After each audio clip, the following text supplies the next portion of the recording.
waa bandhigii saddexaad oo lagu soo bandhigayo maskax qoraaleedkii dhalinyaro Soomaaliyeed oo dhiiratay 3 sano ee la soo dhaafay kadib markii ay heleen goob ay ku soo bandhigaan maskax maalkooda. Halkan waa goobta kaliya ee lagu gadanayo sidoo kalena lagu arkayo waxtarka dhalinyaro Soomaaliyeed oo iyagu qoraal sameeyay 3 sano ee la soo dhaafay. dhalinyaradan dhammaantood waxa ay ka siman yihiin inay qoreen buugaag ku qoran afka Soomaaliga. dadka buugaagtan iibsanaya waxa ay isugu jiraan Soomaali iyo ajaanib. dhammaantoodna waxa ay ka midaysan yihiin dhiirigelin loo samaynayo dadka dhalinyarada ah ee hal-abuurka qoraaleed sameeyay. waxaan la hadalnay Maxamed Diini oo isagoo ah hogaamiyaha xaruntan lagu soo bandhigayo buugaagta kala duwan waana sanadkii saddexaad. waad mahadsantihiin bahda goobjoog. sanadkan waxaan martiqaadnay 31 qoraa 27 kamid ah ay Soomaali yihiin 4 kamid ah ajaanib yihiin. waxaan ku soo bandhignay buugaag ku qoran af Ingiriis, af Carabi, af Soomaali iyo af Booran. sanadkan taasa ku cusub oo af Booran baa ku jira. sanadkan dadka ka soo qaybgalayaasha ah waxaan iyadana filaynay ilaa 900-800 qof inay yimaadaan.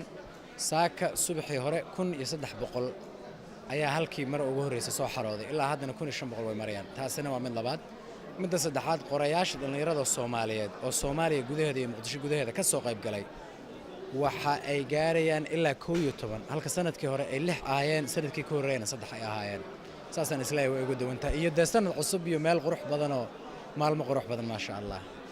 sidoo kale waxa inoo warramay qaar ka mid ah dhalinyarada iibsanaya buugaagta halkan lagu soo bandhigay iyo kuwa iyagu maskax qoraaleedka sameeyay. Muna Maxamed Diirshe waxaan aad ugu faraxsanahay inaan ahay martidii oo ka soo qayb gasha sanadkii saddexaad. alxamdulillah ilaaha mahadle waxaan qoray 3 buugood midkaas gacanta ku hayso oo haweenka Soomaaliyeed shalay iyo maanta ilinta qubanaysa yaa ka damqanaya iyo buugan oo ah dumar iyo dareen. maantana waxaan wadaa qiso xaqiiqo ah oo dhaba oo ah wiil yar oo ka soo lugeeyay gobolkii oo ku dhashay oo Muqdisho ku soo galay lug markuu soo galayna nolosha ka bilaabay xarnimo oo masaajid oo ku soo barbaaray gelina wax baranayay gelina ahaa xamaali. nasiib wanaag wuxuu yeeshay inuu helo deeq waxbarasho oo bannaanka ah. deeqdii waxbarasho oo bannaanka ahayd markii uu dhameeyay qaybtii koowaad oo jaamacadda wuxuu helay jacayl aad u qurux badan, aad u macaan oo haddana aad u xanuun badan. maxaa yeelay wuxuu ahaa jacayl oo leh kala duwanaansho dal iyo midab la. muddo dheer kadib wuxuu dib ugu soo laabtay dalkiisii hooyo ee Soomaaliya. wuxuu ahaa qareen caan ah waxaa la dhihi jiray Xaaji Kuwait. Xaaji Kuwait wuxuu noqday agaasimaha wakaaladda wararka ee Sona.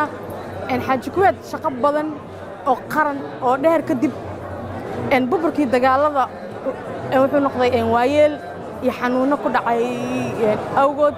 Xaaji Kuwait wuxuu noqday qof waayeel oo xanuunsan oo sariir saaran. Xaaji Kuwait astaantiisii jaceylka oo maanta joogto bandhigan buugaagta oo nagala qayb gashay waxay uu siiyey jacayl oo qurux badan oo aad u macaan badan. astaantii Xaaji Kuwait maadaama uu Xaaji Kuwait noqday waayeel iyo jiro burburkii kadib waxa ay reerkeeda iyo tii ilmaheeda ee u hurtay in ay dhaqaaleyso Xaaji Kuwait oo ay xanaaneyso maadaama uu noqday waayeel. astaantiisii Xaaji Kuwait ee jaceylka oo maanta joogta halkan aniga waaye oo Muna ah Muna Xaaji Kuwait ahna Muna Maxamed Diirshe.